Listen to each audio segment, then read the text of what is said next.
explain this to me. How long did it take from the time that you brought her back home for her to go back to Lester Diamond, that's what we're going to call him, her ex-boyfriend, and start smoking meth or doing meth again? About 2 weeks. Wait a minute. So you're telling me that you bailed her out of jail? You spent 5 or 6 months talking to her. You cleared out her house. You got rid of the squatters. You called your bounty hunters.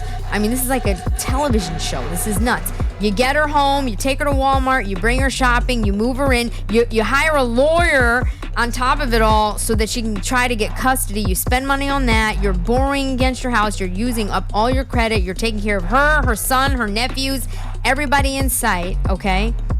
And you're telling me that 2 weeks after you moved her into your home, after doing all these things for her while she was still in jail, she went back to Lester Diamond, her ex-boyfriend, and started doing meth?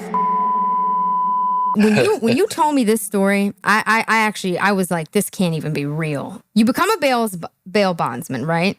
You end up bailing out this girl, which happened to be... I don't even remember. Look, I don't even remember bailing her out. I don't remember bailing her out the first time. It was just, he's just a client. Go down to the jail, boom, you give out your card, and, you have your phone number on there in case they need anything for whatever reason. So hold on a second. Ahead. So you bailed her... Wait, let's go back here. So you bailed her out more than once. August 2021, she reaches out to me, and so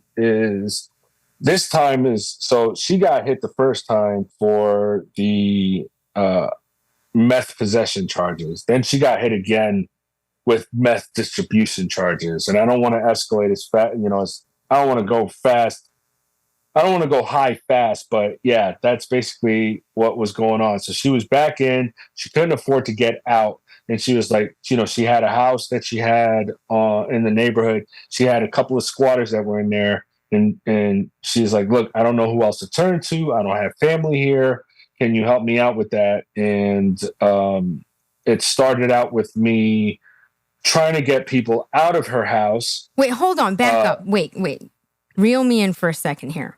So you bail her out. You don't even remember bailing her out the first time, right? She calls you out of the blue, months or however long later, and says, I need help. Now she needs to be bailed out of jail again, right? Now, the first time it was possession of meth. Now it's distribution. So when she calls you and says, I need help, do you remember who she is? Do you even know who you're talking to? How does this conversation evolve to the point where you're bailing her out? So it was very vague at first because I would go to her house to pick up payments because she was on a payment plan with us. Some bonding companies go off of payments, like you have a down payment. So if your bond is if your bond is $50,000 and your bail is $50,000 and your bond is $5,000, then you could put half, like $2,500 down, and then make payments on the bond. So when you went to bail her out, when you went to do the bond the second time when she called you, did she have the money to make the payments on that bond? No, the second time. Putting my house up to get her out. So she calls you out of the blue. Let me ask you a question, first of all. She calls you out of the blue for the second time. You don't really remember. You go meet her. You bail her out, right? But hold on, I got a really important question here. What does she look like? Okay? Because, this girl's got to be something. You go bail her out. You already know she's been arrested before because you can probably see a record that, there's another bond that you actually did prior to this. You're bailing her out on meth distribution, and somehow she convinces you to pay for it too? Yeah, so she was a looker. She's got to be. It wasn't about the beauty so much as her ability to convince me that she had nothing to do with it. Right. It's the ability to seduce you in other ways. See, this is the thing too that's very important, because it's not just about, looking like, being a 20 or a 10 or 100. I mean, I forgot, it's like, I forgot who it was. Ebony K. Williams. I was doing a reaction to one of her things and she was like, Steven, when you're 100 like me out of 1 to 10, I was like, oh, did she just say this? It's like, it's not about a 1, a 10. Somebody could be a 3 and just literally have the ability to seduce a man mentally, emotionally, right? I mean, because think about it. Now, if you're talking about somebody rational, if you're bailing out somebody for meth distribution, what kind of things does this woman say to you to get you not only to pay for her bond, but you ended up, is this right? You ended up actually, she had to get people out. You ended up saving her house. Her house was in foreclosure, right? Her house was. She had a son. That was during the time, for the time that she called me and started asking me to get people out of her house, to the point where she was. They sold the house. They sold the house. I went to the auction and I actually spoke to the person. I'm like, give this lady a chance. She's still in jail. She's trying to get all her stuff out, pictures of her family, blah, blah, blah, all this other stuff. And, wait a minute, back up. So you were doing all this for her while she was still in jail? Yeah. Okay. And I was able to prolong the total eviction process from the new owner that bought the house because of her circumstance. So what I did, in my grand wisdom, I have a house. I have a house that I bought in 2007, and I borrowed against the house so I can bail her out. Oh my gosh! I got her out. We were able to get all her stuff out of the house, and I put her stuff in storage, so I was paying for the storage unit, and then I had the house here, and I moved all her stuff in here. Into your house. All under, because I had this whole thing. I had this whole plan in my head. Okay, talk to us about this plan. What is this plan? Because right now, she's still in jail, correct? Yeah. How is she convincing you of all of this if she's not even seducing you in person? I was lonely. I was lonely. I was lonely at home, and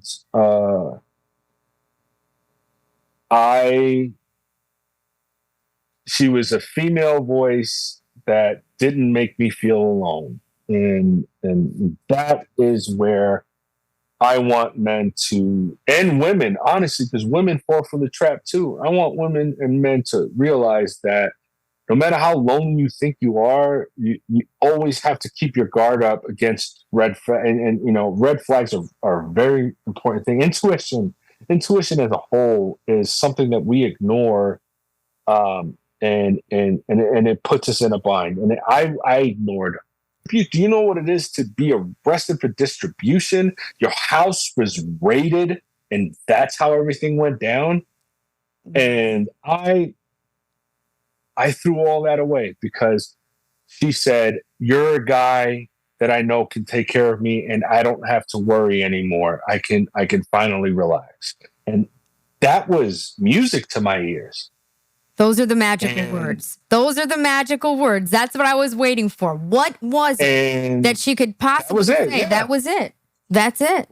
And you're doing. Let me ask you now. While she's in jail, are you able to see her? Are you going to the jail to visit her? Are you seeing her? So obviously, or no? It was during the germ time. Yeah. So it was only virtual video visits. Mm-hmm. Yeah, so I would go there, and I would visit her, and we would have video chat together, and wow. I was the only one that went. She obviously couldn't tell me on the jail phone what was real and what was not. So most of it was like, "Oh no, I didn't do it. There's no way. I was with a boyfriend, and he got me caught up in this, and it was just this." And and it segued into, but I can't believe I found you. I'm so lucky. You have no idea. I can finally relax, and it just activated my cape. I put the cape on, and I was just You put the I was cape. hooked. You became Captain Save a you know what. Actually, you became Captain Save a meth dealer. Yeah, A meth dealer. that name we're not Yes. gonna use. Yes. So. You're talking to her in jail, right? So eventually she gets out. How much time goes by before you get her out? And am I correct when you say you moved her into your house? Now, immediately. So when she was in jail, is that when you were helping her with the lawyers and all of that? No, that was after the fact. So she got out of jail. So okay, Yeah, so so- how long does it take for her to get out of jail and then move into your house from the time that you paid for her bond, all of that stuff? That night. That night. Yeah. That as soon as I bailed her out, because we were already talking about I love yous and I can't wait to see you and the whole nine. What is it like picking this woman up from jail and bringing her to your house? So it's weird because I told her, we don't have to be involved. And dude, I was so. Why would you say that? Good God, it was so bad. So I took her to Denny's because she wanted to go to Denny's. Then we went to Walmart to pick up a couple of like clothing, toiletries, things of that nature. I brought her home. She relaxed. We watched the movie, and then she went to go take a shower. I went to my living room, or my den upstairs, and I laid down on the couch because I didn't want her to think that I did this all for some strange, So, but she was like, "No, come to bed. Come to bed. I want you to come to bed." And she went all the way through with it, man. Like she was. It's yeah. So we things, all that stuff, and even with all that, because she tried to throw it in my face. When I finally caught her, I told her I would have been okay with just helping you out, and then you go your own way. Okay, wait. We're gonna get there. But so you pick her up, you bring her to Walmart, you do all that stuff, you bring her in the house, right? Yeah. Is she appreciative at least? Does she she was, yeah. Does she give you one kiss? Nothing happens? U-Haul, one kiss is all it takes. Falling in love with me. This is for you, U-Haul. I look like all you need. One kiss is all it takes. Possibilities. Falling in love with me. I look like all you need. One. Not even one kiss? No, we went, I don't want to just get all, a man doesn't kiss and tell, but that was the one thing, like, we were active in that aspect. Okay. But that's what it doesn't help it though, I get it. Yeah, okay. He's not a simp in the sense that he was giving money and not getting play. But the fact that she was doing it like it was nothing. And in all honesty, I can't even call it a relationship because I was never with her because she was never with me. It was just a means to an end. That's looking back. When you were in it, though, is that how you felt, or did you feel that you were in love? No, I was on a mission. I was like, I'm gonna make this girl feel this girl that grew up in this gloomy world. I'm gonna make her. I'm bringing in sunshine, rainbows, unicorns, the whole 9 yards. I'm gonna try to do everything. So now, I may be jumping ahead a bit. I don't think so, though. First of all, she has a son, correct? It's not your son. She said that she was working too much and she didn't have time for her son, and so she gave him to his dad. She didn't have visitation rights to her son. Is it because of the criminal past, or? No, yeah. When she went, or was it all a lie? No, she did. She did because I saw it. She showed me the emails. But the problem is like when she got fired from the job because she was in the streets. There you go. She was in the streets, and she couldn't blend both worlds together. I know from research and just hearing horror stories how expensive it is for a man to try and get custody, a custody suit. First of all, he has money. It's an expensive task to even attempt that. I mean, she does have a history of drugs and so on and so forth. But okay, my other question, were they married or not? They were married and divorced after a year. Okay. Her son came to visit for a weekend after we got visitation. When we got, I paid for the lawyer to get visitation. What did they that opened cost the visitation? $5,000. Wow. And how much was her bond? Her bond was $10,000. Wow. And then it was the bond was $100K. So I borrowed as much as I could against the house to get her out, and then I got her out. But yeah, then I started borrowing, and borrowing because I only had my VA money, right? But because I had good credit at the time, I would just borrow and borrow and borrow, just for the lifestyle, just to live. Not just the lifestyle, but to show her, hey, look, I'll take care of you. I said I would get your son back in your life. I said I would help you beat the case, and it was another $5,000 for the criminal lawyer, and so you're spending money. You're trying to prove to her that you can change her. You can change her life. She went back to the man that she was with, that she was selling with. Okay, this is the guy that she's dating and seeing when she gets arrested. That she hated when she was in jail. She hated him. She was done with him. This is a guy like that movie Casino. This is Lester Diamond. This is a guy that I would go to. She said, he still has my stuff. Please try to get my stuff back from him. I would go by there at least twice a week after work. Wait a minute. Right? Wait a minute. Whoa. Back up. You were interacting with him as well?